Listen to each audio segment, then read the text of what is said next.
आज राठौड़ की चित्रमंदिर में देखिएगा फिल्म मैंने प्यार किया, सलमान, भाग्यश्री। एका अशा ठिकाणहून येतोस की ज्या ठिकाणाला आता इतकं घाणेरडं. जेव्हा आमच्याकडे पाऊस पडत नाही तेव्हा मग लूटमार सुरू होते, चोऱ्या सुरू होतात. आता पुणे विद्येचं माहेरघर आहे, पण गेल्या काही दिवसांमध्ये तुम्ही बघितलं तर हातामध्ये कोयता आणि ती काय कोयता गँग आणि काय काय काय महाराष्ट्रात एका मोठ्या नेत्याचं अपघाती निधन झालं. तर ते निधन झाल्यानंतर आपल्याला ते बघायचं आहे की हां कुठे पडलेत, काय झालं आहे. तेव्हापासून मी जास्त घाबरलो आहे. मला असं कशी आहे फिल्म, अरे 150 करोड कमवले, फिल्म कशी आहे. उत्तर नाहीये पण काय म्हणजे तुला सांगितलं की हॉटेल काढ तर तू काय मराठवाड्याचे स्पेशल पदार्थ आहे तुझ्या हॉटेलमध्ये ठेवशील. पहिलं तर दही धपाट, वरणपळं माहिती आहे तुम्हाला. आणि आमच्याकडे गारीगार मिळायची, गारीगार. आलू बोंडा म्हणजे आता तुम्हाला आजचा पॉडकास्ट म्हणजे असा तोंडाला पाणी सोडणारा. तर मी म्हणलं कदाचित तेव्हाच मी ठरवलं असेल की नाटकामुळे माझ्याकडे दुर्लक्ष केलं. आता मी तिकडेच नाव कमवून दाखवतो.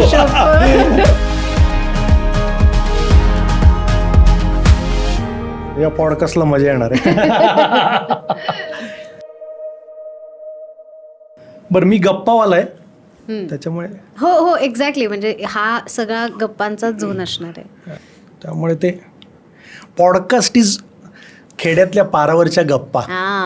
Podcast. So welcome to boys talk. Yes, खूप वर्ष झाली तुला बोलवून फायनली तू आलेला आहेस. आणि माझं म्हणजे पहिल्या 10 पैकी लिस्ट मध्ये तुझं नाव होतं दादा, कारण मला पहिल्या 10. हो म्हणजे कारण मोठी लिस्ट होती. म्हणजे मला असं वाटलं पहिल्या 3 नाव होतं तुझं. पहिल्या 3 ट्रायल ना, ते देवाचे डाव असतात. ते तिथे एवढ्या मोठ्या माणसाला कसं आजमावायचं.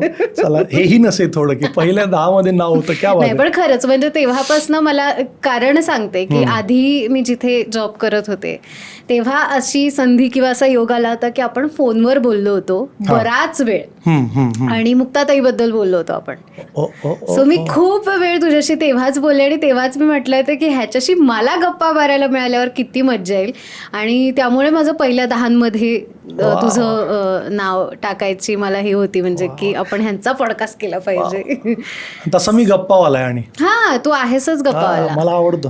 आणि खूप म्हणजे मला वाईट वाटतं की जेव्हा इतकं भारी गप्पा मारणाऱ्या माणसाला तुम्ही एवढा साच्यात बसवायचा प्रयत्न करता तेव्हा ते चुकतं कुठेतरी. सो मी अजिबात तुला आज साच्यात बसवणार नाहीये. आणि मी बसणारही नाही अर्थात. सो सुरुवात करताना ना मला सगळ्यात तुझ्या बाबतीतली आवडलेली गोष्ट ही आहे की तू एका अशा ठिकाणहून येतोस की ज्या ठिकाणाला आता इतकं घाणेरडं किंवा इतकं विदारक त्याची बाजू आमच्या समोर सतत येत असते. मी हा प्रश्न पहिलाच विचारायला पाहिजे का किंवा हा मुद्दा मी पहिलाच काढायला पाहिजे का मला माहित नाही, पण ही पहिली सगळ्यात मोठी क्युरिओसिटी आहे माझ्या मनातली की आता नजीकच्या काळामध्ये बीड ह्या भागाबद्दल सतत फक्त गुन्हेगारी, म्हणजे मला प्रश्न नेहमी असा पडतो की महाराष्ट्रातलं कुठलं तरी एक गाव फक्तच गुन्हेगारीच कसं काय करू शकतं, असं कसं असेल. म्हणजे त्याच्याबद्दल छान पण गोष्टी असायला पाहिजेत की नाही, तर त्या काय आहेत. आणि तुझं बालपण अख्खं म्हणजे मला वाटतं तू 12वी पर्यंत माजलगावचा आहेस आणि जन्मच माजलगावचा, त्यामुळे किती अनुभव तू असे घेतले असशील जे अख्ख्या जगाला माहितीच नाहीयेत आणि त्यांना असं वाटतंय की फक्त तिथे गुन्हेगारीच घडते. सो मला ते तुझ्याकडून ऐकायचंय की तुझं बालपण नेमकं कसं सुरू झालंय, काय पद्धतीचे खेळ तुम्ही खेळलायत, काय पद्धतीचे पदार्थ तुम्ही खाल्लेत. वा वा वा, हे मला सांग. या पॉडकास्टला मजा येणार आहे. मी माजलगावचा आहे आणि जन्म माझा झेंडा चौक आहे आमच्या माजलगावला, तर झेंडा चौक म्हणतो आम्ही त्याला. तर झेंडा चौकात एक दवाखाना आहे डॉक्टर निळेकर यांचा, तर तिथे माझा जन्म झाला. आणि तू म्हणतेस ते त्याचा त्रास वेगळ्या अर्थाने मलाही होतो ॲज अ आर्टिस्ट म्हणून, कलाकार म्हणून. कारण मी नाही म्हणलं तरी मी नेहमी असं म्हणत असतो की आम्ही कलाकार खूप नशीबवान आहोत की हा कुठल्या धर्माचा आहे, जातीचा आहे, याचा आहे, त्याचा आहे, त्यापेक्षा मी जेव्हा माजलगावात असतो तेव्हा माजलगावकरांना वाटतं की अरे आपल्या गावातला माणूस. बरोबर.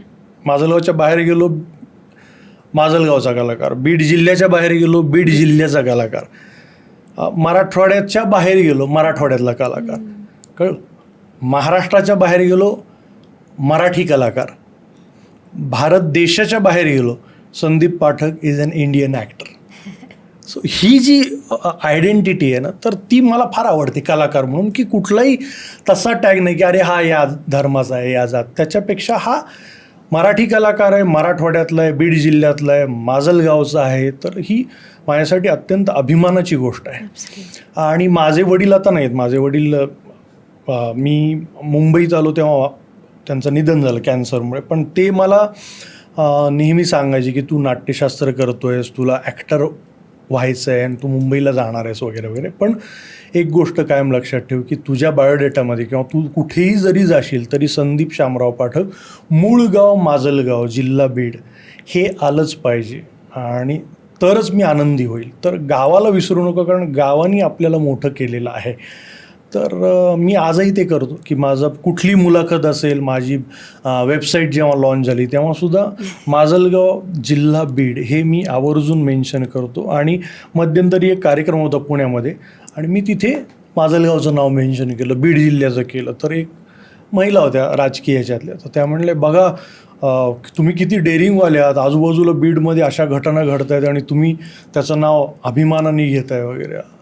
तर तेव्हा मला असं वाईट वाटलं होतं. आणि मला अजूनही असं बीडचे जेव्हा बातम्या येतात खून मारामाऱ्या हे ते, तर तेव्हा मला असं वाटतं यार एवढंच फक्त नाही आहे आमच्या जिल्ह्यामध्ये, अनेक कलाकार त्या जिल्ह्याने दिलेले आहेत आणि तिकडे खूप किती काय काय वैशिष्ट्ये आहेत. म्हणजे परळी वैजनाथ आहे आमच्याकडे, अंबेजोगाई आहे, अंबाबाई, किती म्हणजे माजलगाव सारखं असं आमचं गाव आहे जिथून सिंदफणा नदी, गोदावरी नदी आमच्या मंजरतच्या तिथून वाहते. म्हणजे सर्वार्थाने वेगळ्या अर्थाने संपन्न आहे. जरी दुष्काळी भाग असला तरी माणसं खूप, त्यांच्यामध्ये मायेचा ओलावा खूप आहे. त्यामुळे मला अजूनही थोडा त्रास होतो, कारण आमच्या भागामध्ये आता काय झालं आहे, सोशल मीडिया खूप आहे. एखादी घटना कुठल्याही खेड्यात घडली तरी ती पटकन आपल्याला सोशल मीडिया थ्रू आपल्याला कळते. त्याच्यामुळे पण इथे सांगायला मला आवर्जून मी सांगेन की आमच्या भागामध्ये अनेक घटना अनेक वर्षापासून आम्ही अशा वेगवेगळ्या बघत आलेलो आहोत. म्हणजे आमच्या भागामध्ये दरोडा हा प्रकार जो आहे तो भयानक आहे. म्हणजे आमच्याकडे समजा पाऊस पडला नाही बीड जिल्ह्यामध्ये, आधीच दुष्काळी भाग, त्यात पाऊस कमी झाला तर मग काय होतं की मग सगळंच हातावरचं पोट आहे, जे कोरडवाहू शेतकरी आहेत, किंवा मग काय होतं की मग सगळंच महागतं, मग पाऊस नाही पडला, मग काय करायचं आता. मग बरेच जण जे अगदीच गरीब आहेत, वेगवेगळ्या समाजाची लोक आहेत, आता ते मेन्शन करणं योग्य नाही, परंतु मग गाड्या लुटल्या जातात आमच्याकडे. म्हणजे समजा माजलगावहून गेवराई हे 60 किलोमीटरचं अंतर आहे, तर तो सिंगल रोड आहे. आता हायवे झाला, पण आम्ही जेव्हा लहान होतो किंवा 12वीपर्यंत तेव्हा अख्खी ST 7-7, 8-8 गाड्या लुटायची, अगदी यंग तरुण मुलं लुटायची. आणि ते डांबरामध्ये ते अशा राप्या लावायचे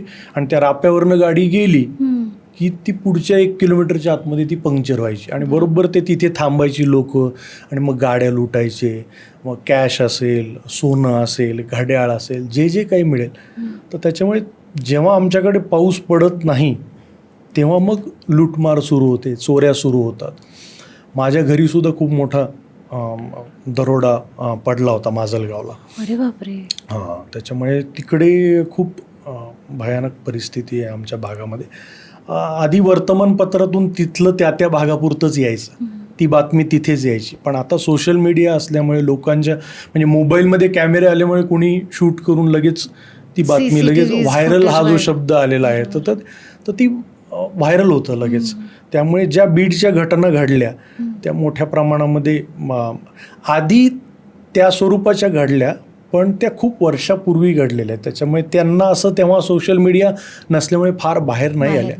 पण बीड जिल्ह्यामध्ये तसं गुन्हेगारीचं प्रमाण किंवा ते अजूनही भयानक स्वरूप आहे. परंतु दुसरी बाजूसुद्धा आहे की खूप चांगले कलाकार आहेत. आता आमचं माजलगाव आहे, तिथे पलुस्कर पुण्यतिथी साजरी होते, म्हणजे 2 दिवस. पंडित पलुस्कर. हां, तर पलुस्कर पुण्यतिथी, कारण अनेक जण माजलगावातून संगीत विशारद, अलंकार झालेले आहेत, वाद्य अनेक शिकवली जातात, म्हणजे आणि मोठ्या प्रमाणामध्ये. म्हणजे पलुस्कर पुण्यतिथीला लोकल जे आर्टिस्ट आहेत त्यांचं एक दिवस गायन वादन असतं. मग एक कोणीतरी मोठा गायक येतो दुसऱ्या दिवशी, पुण्याचा, मुंबईचा, नाशिक, नांदेड या भागातून, आणि मग त्यांचं गायन होतं, त्यांचं वादन होतं. तर असं आहे. त्याच्यानंतर आमच्या माजलगावला वाचक भिशी आहे, वाचक भिशी महिलांची. तर तिथे असं आहे की भिशी म्हणजे आपल्याला पैसा लगेच दिसतो ना, की पैसे. तर माजलगावला असं आहे की एक पुस्तक, म्हणजे पुस्तकांचं असं महिलांचा ग्रुप आहे, 25-30 महिलांचा, ज्यांनी एक पुस्तक घ्यायचं आणि ते वाचायचं, आणि दर आठवड्याला समजा 25 बायका, तर दर आठवड्याला एका महिलेचा नंबर येणार आणि तिने मग त्या पुस्तकाबद्दल सांगायचं. म्हणजे अग्निपंख वाचल्यानंतर मग त्याबद्दल ती सांगणार. तर माझी आई स्वतः माझी आई मराठीची प्राध्यापिका, आता रिटायर झाली, पण तीसुद्धा मोठ्या यानी सहभागी होत्या त्याच्यामध्ये, आणि तिने ती कॉन्सेप्ट माजलगावमध्ये राबवली आणि त्याला मोठा प्रतिसाद मिळतोय. म्हणजे घरातल्या गृहिणी ज्या आहेत, फक्त नोकरी करणाऱ्या नाही, ज्या गृहिणी आहेत त्यांच्यापर्यंत पुस्तक पोचलं पाहिजे आणि वाचन संस्कृती वाढली पाहिजे. हा इनिशिएटिव्ह माझ्या आईनी आवर्जून मेन्शन केलं की माझ्या आईने तो इनिशिएटिव्ह घेतला.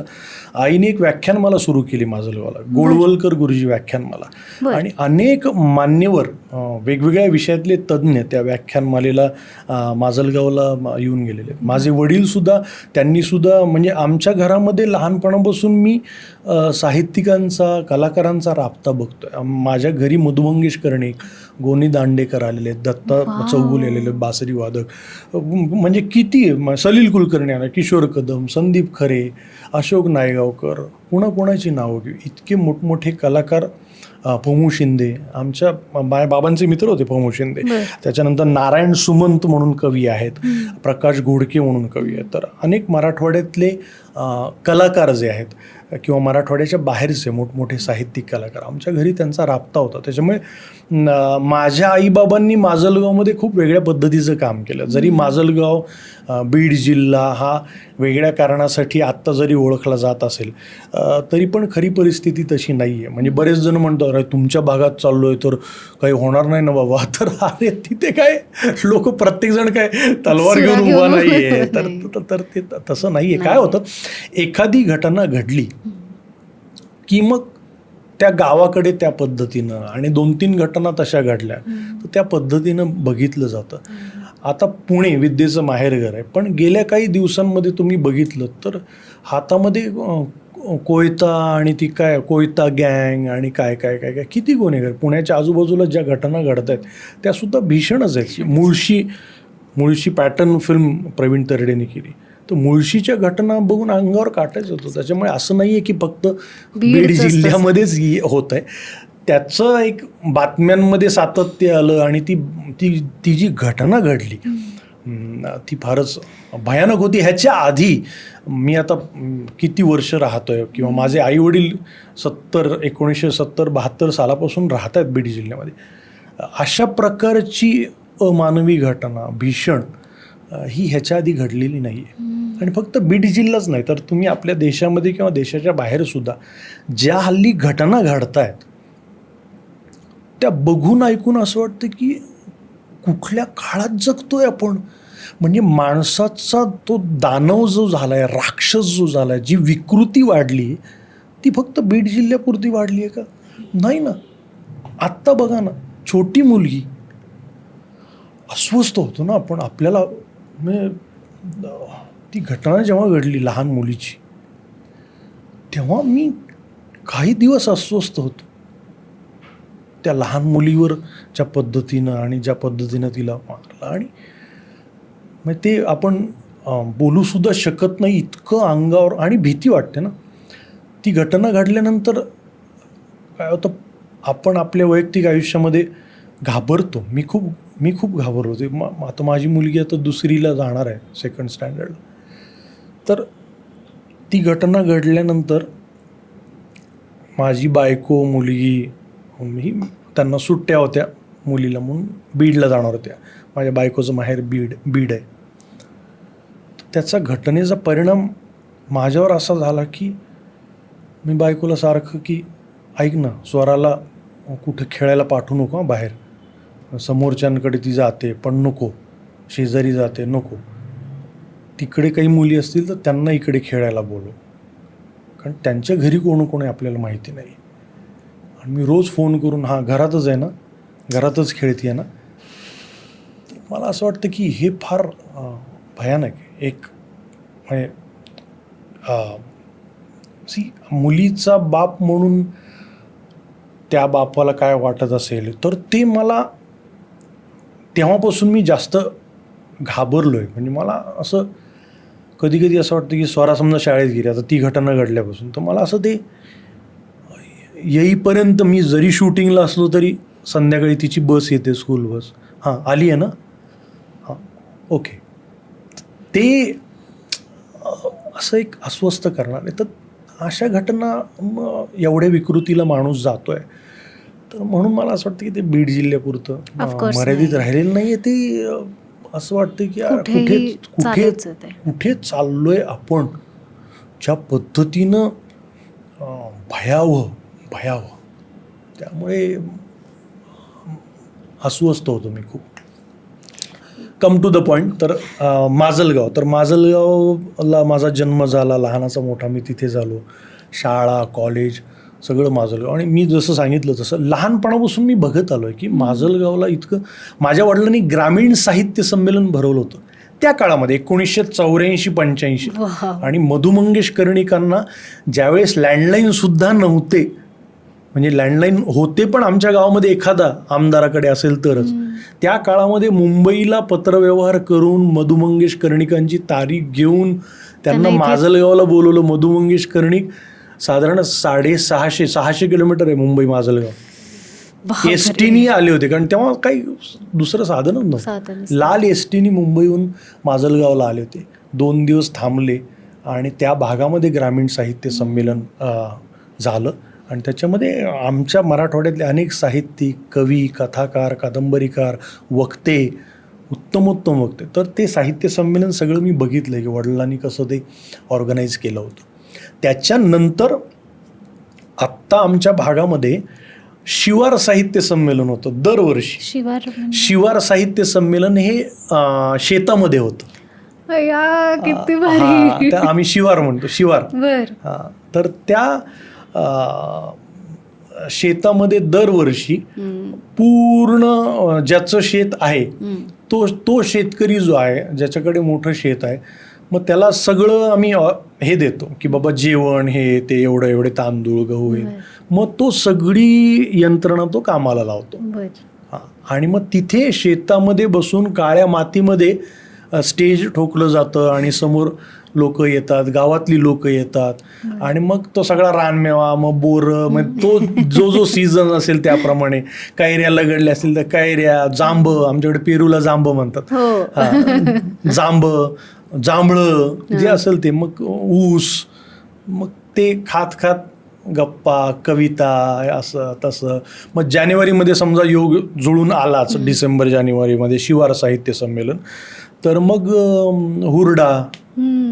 हुरडा पार्टी आत्ता इकडे हळूहळू फेमस होऊ लागली. आमच्या लहानपणापासून आम्ही हुरडा खातोय.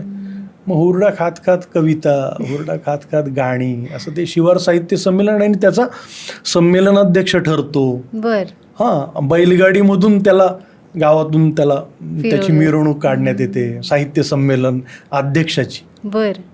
मग बैलगाडी सजवली जाते, मग गावातलं लेझिम पथक, ढोल, तडमताशा हे वाजवलं जातं आणि त्या उत्साहामध्ये ते संमेलन भरतं. छोटंसं पुस्तक प्रदर्शन असतं, मग त्याच्यामध्ये चरित्र, आत्मचरित्र, कथा, कादंबऱ्या, कवितांची पुस्तकं, अशी अनेक पुस्तकं, कृषी विषयीची पुस्तकं, असं सगळं आम्ही ते उभं करतो. त्यांच्या आवडीचं किंवा तिथल्या ज्या गरजेच्या गोष्टी आहेत त्यातलं. आता शिवार साहित्य संमेलन जर आम्ही सोशल मीडियाला टाकलं तर ते तेवढं व्हायरल होत नाही ना.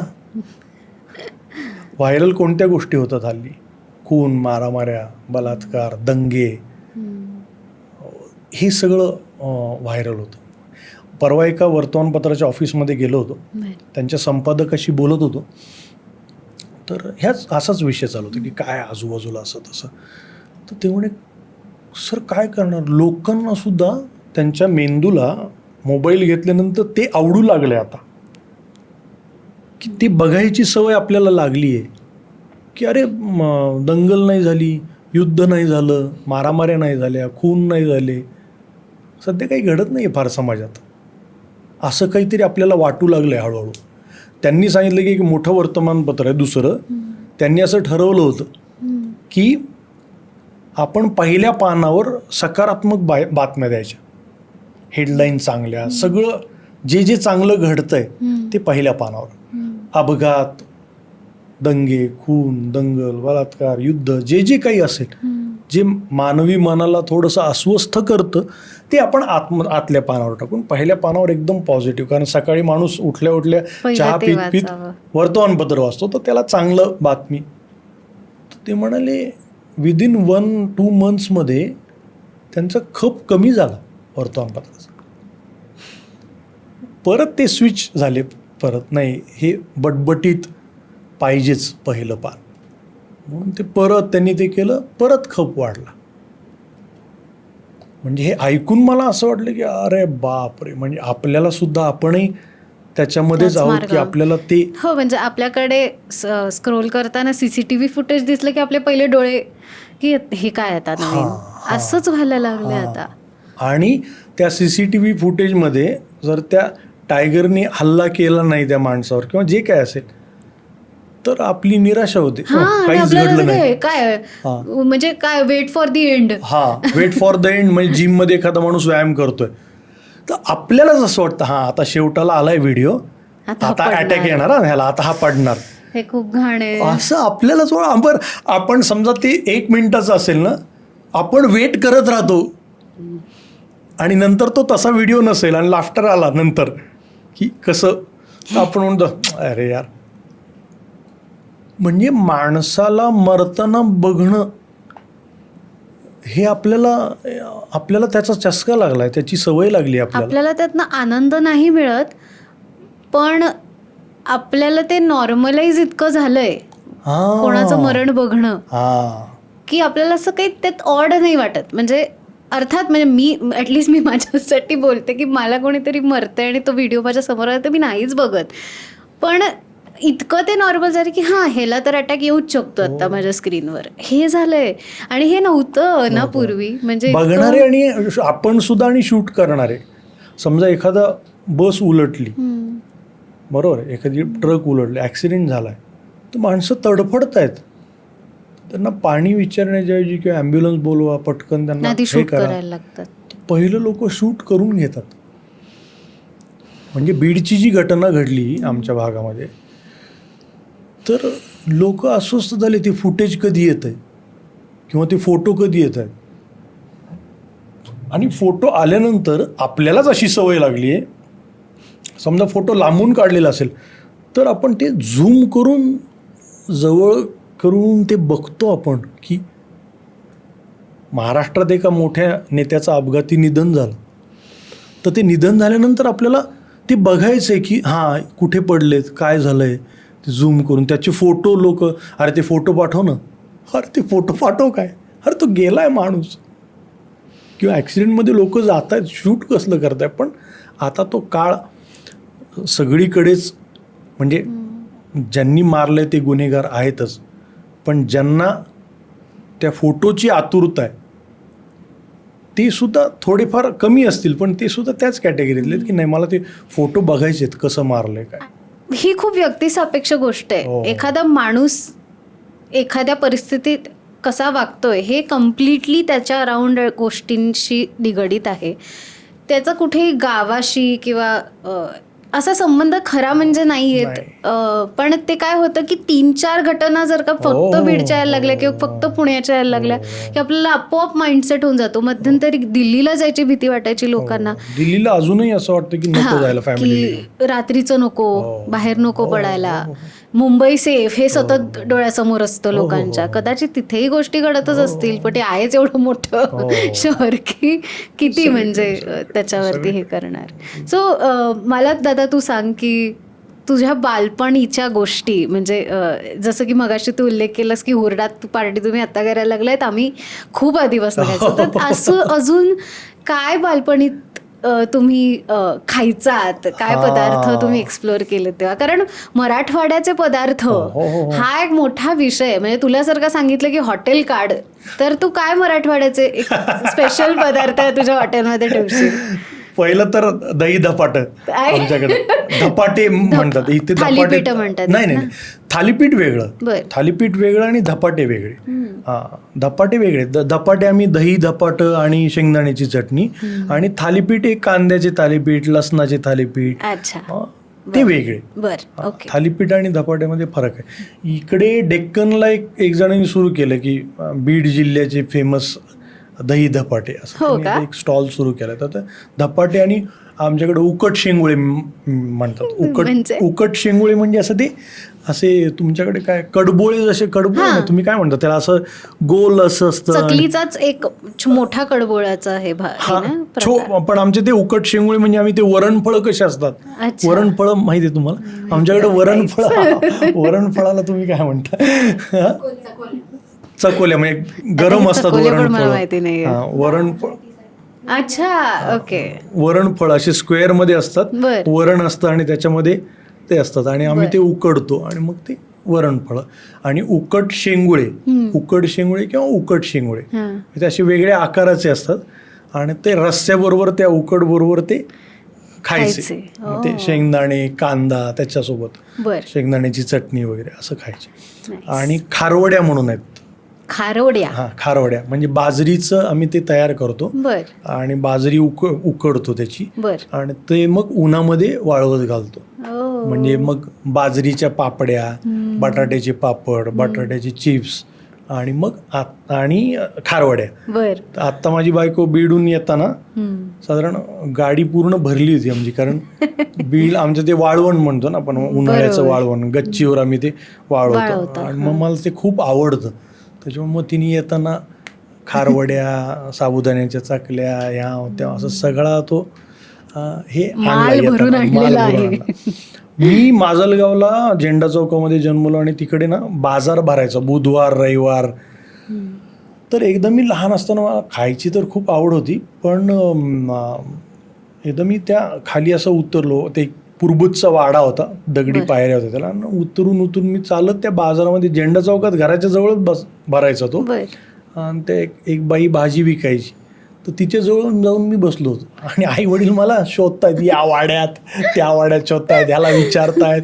मग एक जणांनी सांगितलं, हा तुमचा संदीप ना, त्या भाजीवाल्या मावशी आहेत ना, त्यांच्या बाजूला जाऊन बसले. तिकडे जाऊन बसलो होतो मी बाजारामध्ये, माहित नाही काय, पण ती एक जागा. अरे तेव्हा एक असतं ना लहानपणी की आपल्याला कंडक्टर हिरो वाटतो ना लहानपणी, की यार तो एसटीचा ड्रायव्हर हिरो वाटतो. तसं काहीतरी एक बाजार, ती मावशी. आणि ती एकदा आमच्या घरी आली, तिथं आईची ती कपाटातली, ट्रंकीतली, कपाट नव्हतं तेव्हा, ट्रंकीतली साडी मी अशी घेऊन तिला दिली होती की तिची साडी फाटकी आहे वगैरे. आईला असं झालं की दिली, आता राहू द्या मावशी. आणि मला इथे एक अशी जखम आहे माझ्या इथे, अजूनही आहे बघ, असं मार्क आहे इथे असा. बरोबर. तर माझे आई बाबा कॉलेजला असताना दोघंही प्राध्यापक होते, तर वडील माझे माजलगाव कॉलेजला प्राध्यापक होते. तर ते सांस्कृतिक कार्यक्रम काही असेल तर त्यांच्याकडे असायचे, एकांकिका बसवणं हे ते, मग ते बसवत होते. आई सुद्धा त्यांना हेल्प करत होती. काही मुली होत्या एकांकिकेमध्ये, मग ते तालीम चालू होती. मग माझी एक आत्या आमच्या घरी राहायची, तर ती माझ्याकडे बघायची. तर मग माझी आई म्हणली की अगं मंगू आत्या म्हणायचो आम्ही, तर मंगल आत्या, मंगल बघ संदीपकडे जरा, तो रांगत होतो मी तेव्हा, बाहेर रांगतोय, आणि पहिल्या मजल्यावरतून दगडी पायऱ्या होत्या अशा. तर ते खिडकीतून ती रिहर्सल बघायला लागली अशी मंगलात्या सुद्धा, आणि ती गुंतली त्या तालमीमध्ये. आई वडील नाटक बसवतात आणि ती बघती, त्याच्यात मी रांगत त्या पायऱ्याजवळ गेलो, आणि त्या दगडी पायऱ्यावर 14 पायऱ्या होत्या, धाड धाड धाड धाड धाड धाड धाड खाली. आणि ते रक्त बंबाळ आणि ते सगळं लागलेलं. मग ते दवाखान्यात घेऊन गेले. मग हे मला आईबाबांनी सांगितलं की असं तसं तसं. तर मी म्हटलं कदाचित तेव्हाच मी ठरवलं असेल की नाटकामुळे माझ्याकडे दुर्लक्ष केलं ना. आता मी तिकडेच नाव कमवून दाखवतो असं गमतीनं मी म्हणत असतो घरी. अरे यार भारी. आणि तेव्हा मला खूप मोठी जखम झाली होती, खूप. अजूनही ती आहे माझ्या इथे. तर ती नाटकामुळे झालेली जखम आहे. ठोसरचा वाडा का पुरबुतचा वाडा, त्या वाड्यामध्ये ती जखम झाली. आता खाणं शाळेमध्ये असताना इंटरवलला आमचे काही मित्र व्यापारी होते, त्यांचे वडील वगैरे. मग ते तेव्हा 5 रुपयाची नोट वगैरे घेऊन यायची. तेव्हा म्हणजे जेव्हा 5 पैसे 10 पैसे होते, 5 पैसे 10 पैसे 25 पैसे 50 पैसे 1 रुपया, 5 रुपयाचं कॉईन नव्हतं, मोठं कॉईन 1 रुपयाचं. आणि 5 रुपयाची नोट होती, 2 रुपयाची नोट होती, 1 रुपयाची सुद्धा नोट होती. तर माझा एक मित्र 5 रुपये घेऊन यायचो, सचिन रुद्रवर नावाचा. तो इंटरवलला 5 रुपये इंटरवलला. आणि तेव्हा मग ते कंदमुळं विकायला यायचे आमच्या शाळेमध्ये. त्याच्यानंतर ते आम्ही शेंबडे बोरं म्हणायचो त्याला. असे बाकीचे बोरं कसे, इकडे कसं खारकी बोरं मिळतात, आमच्याकडं गावरान बोरं मिळतात, शेंबडी बोर ते. त्याच्यानंतर ती बोरकूट सारखं मिळायचं, बोरकूट असतं ना तसं मिळायचं. त्याच्यानंतर बोरकूट म्हणजे बोरं अशी वाळवायची आणि त्याचं ते कूट तयार करायचं आणि मग ते बोरकूट मिळायचं. आणि ते एक बडीशोपची एक अशी पुंगळी मिळायची, त्याच्यामध्ये वेगळ्या रंगाच्या बडीशोप असायच्या, त्याचं खालून ढकलून ते खायचं.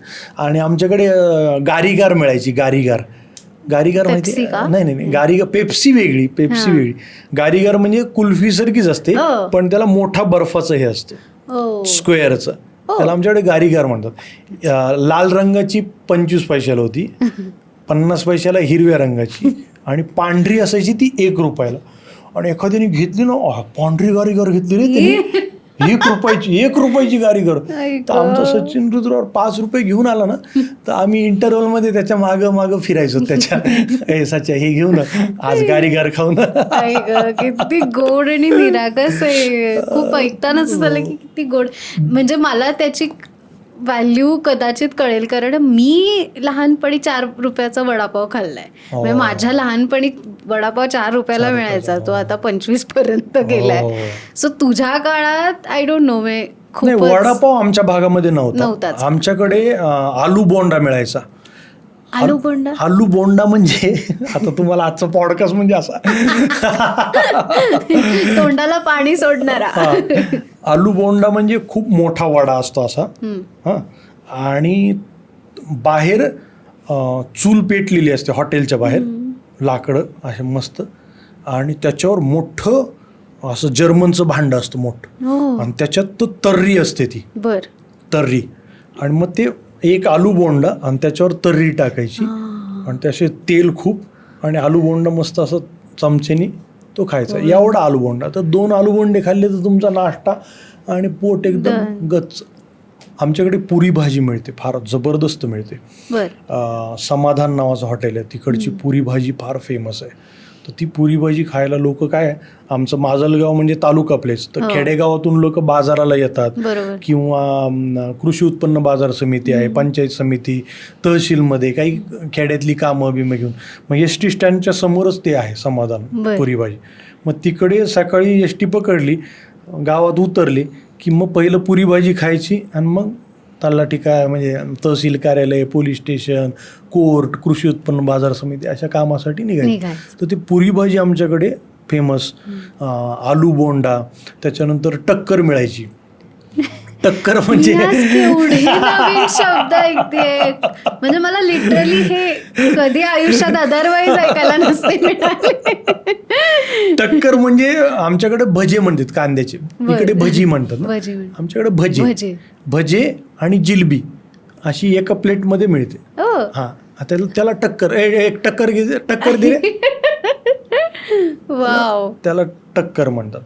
त्याच्यानंतर आमच्याकडं चहा कट म्हणतात, 2 कट घे, 2 इथे कटिंग म्हणतात मुंबईमध्ये, आमच्याकडे कट म्हणतात. आणि स्पेशल चहा पाहिजे असेल तर 2 शोले घे. 2 शोले म्हणजे स्पेशल चहा. म्हणजे सिनेमाचा किती परिणाम बघ ना. माय गॉड. हो, आमच्याकडं 2 कट घे, साधा का शोले, नाही शोले घे.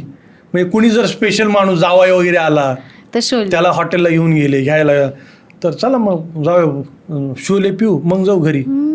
चालेल. मग शोले म्हणजे त्याला एक स्पेशल. मग नंतर शब्द बदलत गेले. मग आता गोल्डन चहा म्हणतात आमच्या. गोल्डन चहा म्हणजे घट्ट चहा, बर, म्हणजे निरस दूध, पाणी नाही काही नाही, निरशा दुधाचा चहा, एकदम आटवलेला. हा आटवलेला, त्याच्यात पाणी नाही टाकत. आणि मग तो चहा, तो घट्ट चहा असतो. तर तो शोले चहा म्हणतो आम्ही त्याला. तर शोले नंतर गोल्डन शब्द नंतर आला, पण आधी तो शोले होता. आणि आमच्याकडे कसं दूध म्हणजे आहा, गाईचं म्हशीचं दूध.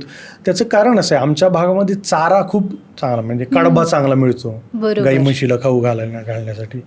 पेंड माहिती आहे ना, पेंड, सरकीची पेंड, सगळ्या शेंगदाण्याची पेंड, ती पेंड चांगली मिळते आमच्याकडे.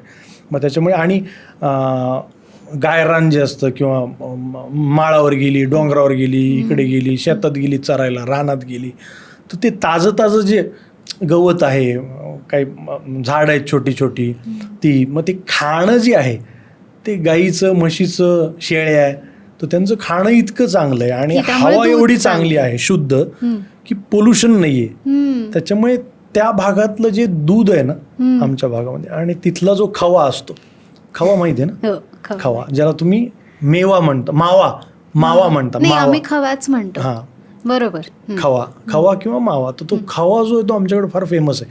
धारूरला एक खवा मिळतो, धारूरचा खवा, तर तो आमच्या भागामध्ये खूप विकला जातो. आणि ते आधी कसे ते यायचे ना विकायला, आता कसं आपण स्विगी झोमॅटो तिकडेही आलाय आता. स्विगी झोमॅटो आता आलंय, फक्त ओला उबर यायचं राहिलं. स्विगी झोमॅटो आलं. आधी म्हणजे खवा खवा, त्यांचे आवाज असे दणका असायचे ना, गल्लीमध्ये ऐकू यायचं, कॉलनीमध्ये ऐकू यायचं. आणि प्रत्येकाची शैली वेगळी होती. म्हणजे खवेवाला म्हणजे अजूनही कानामध्ये आवाज आहे, आणि माझी सुरुवातच तिथून आहे, म्हणजे ऍक्टर म्हणून नंतर, पण आवाज, ते ऐकणं, ऑब्झर्वेशन, ते आवाज अजून आहे. खवा, तो खवा. दहीवाला यायचा, दही म्हणजे नवीन माणसाला कळायचं नाही हा काय विकतोय, आम्हाला माहित असायचं दहीवाला आला. पण दही विकायला असा माणूस यायचा, मग असे खवले मस्त, हा दही. म्हणजे तिथे ते अट्रॅक्शन होतं दह्याचं की खाण्यामध्ये कायम. हो, म्हणजे काही जणांकडे ज्यांच्याकडे गाई म्हशी आहेत त्यांना दह्याचे काय दूध भरपूर असायचं. पण काही वेळेस दही, आमच्याकडे ते श्रीखंड आला, सण आले की श्रीखंड मध्ये आम्ही ते चक्का लावायचो ना, आपण दही लावायचं, मग चक्का, मग श्रीखंड. मी कशासाठी विचारते, कारण कुल्फीवाला आलेला मला माहितीये, पण दहीवाला असा येतो, दहीवाला, खवावाला, त्याच्यानंतर कुल्फीवाला तर यायचाच. आमच्याकडे यायचा तेव्हा तसं कुल्फी, कुल्फी, प्रत्येकाची स्टाईल होती ना. आणि मग मी वरतून नाही आज सर्दी झाली. किती गोड. आणि तो असं बुडवायचा त्या डब्यामध्ये, तो लाल लाल ह्याचा असायचा ना, असा मोठा टोप आणायचा, तो वाला. तुमच्याकडे ते होते, आमच्याकडे तो गाडा यायचा प्रॉपर कुल्फीचा, गारीगार गारीगारवाला आमच्याकडे यायचा. कुल्फीवाला यायचा, बुड्डी के बालवाला यायचा. बुड्डी के बाल, ते मोठं काचेचं हे असायचं आणि त्याच्यात बुड्डी के बाल असायची, म्हणजे सोनपापडी. बुड्डी के बाल आता ती स्क्वेअर मध्ये येते ना, आमच्याकडे ते असे बुड्डी के बाल कागदात तो द्यायचा, 25 पैसे 50 पैसे प्रत्येकाचे. ते म्हणजे कुल्फीवाल्याची जी बेल होती ती आवाज वेगळा होता, त्या बुड्डी के बालवाल्याची त्या गोल असा लोखंडाचा होता, त्याला तो मारायचा, तो साऊंड. काय आवाज लक्षात असतात आपल्याला, की म्हणजे एक इडलीवाला असतो तो पॉम पॉम करत यायचा. मला ती अजूनही इकडे पुण्यात कुठे आला ना तरी मला असं वाटतं ते आम्ही अंबरनाथला आहे का, कारण माझं बालपण अंबरनाथला गेले आणि तिथे तो इडलीवाला यायचा. हे इतकं असं रेझोनेट होत राहतं. म्हणजे माझ्या मुलांकडे, आता माझा मुलगा 10वी झाला, आता 11वीला जाणार, त्याच्याकडे बघून असं मला वाटतं यार ह्या जनरेशनने ते मिस केलंय. ह्यांना ऑनलाईन ते मागवतात आईस्क्रीम, हे ते, ती नाही ना, ती हेच नाहीये, कनेक्ट नाहीये. आमच्याकडे ते भंगारवाला यायचा, आम्ही ते सगळं भंगार काढून ठेवायचो, तो क्या लवा लोखंड डब्बा बाटली. तर बघ ना त्याचा शेवट जो जायचा तो म्हणजे आहे का लव्वा लोखंड डब्बा बाटली, म्हणजे जुनं बाटली आहे का, डबे आहेत का, लोखंड आहे का, लोह आहे का, हे आहे का, ते आहे का, हे सगळं रद्दी आहे का. क्या लव्वा लोखंड डब्बा बाटली. आमच्याकडे तो हा होता बागडे म्हणून एक गृहस्थ होते. ते माजलगावला चित्रपट आला की ते रिक्षामध्ये बसायचे. आमच्याकडे ऑटो रिक्षा नव्हत्या. आत्ता ऑटो रिक्षा आल्यात आमच्याकडे ह्या 5 वर्षात. सायकल रिक्षा होत्या आमच्याकडे.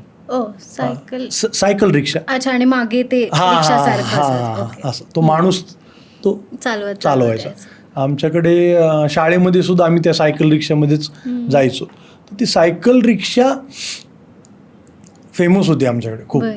अजूनही बरेच लोक आली की आमच्याकडे अजूनही सायकल रिक्षा बघून लोक अशी बघतात, अरे सायकल रिक्षा. आणि लोक आता उत्सुकता म्हणून बसतात सायकल रिक्षामध्ये. आम्हाला ते शाळेमध्ये आम्ही सायकल रिक्षामध्ये जायचो. तर सायकल रिक्षामध्ये ते बसायचे. त्या सायकल रिक्षाला मागे पोस्टर असायचं सिनेमाचं, रिक्षाच्या मागे आणि बाजूला. तो रिक्षावाला चालवायचा आणि हे माजलगावभर फिरायचे. समजा आता एखादा चित्रपट लागलाय, समजा मैंने प्यार किया, तर मैंने प्यार किया तो माजलगावभर फिरायचं. कारण लोकांना कळणार कसं मैंने प्यार किया लागलाय.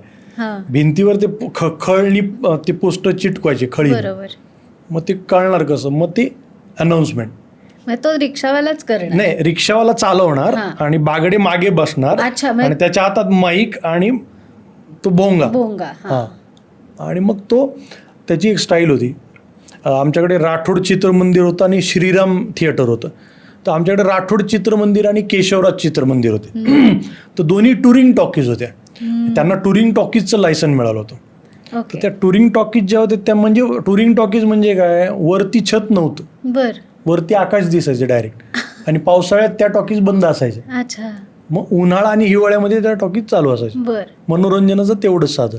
मग तो बागडे रिक्षात बसून आज राठौड़ के चित्र मंदिर में देखिएगा फिल्म मैंने प्यार किया, सलमान, भाग्यश्री.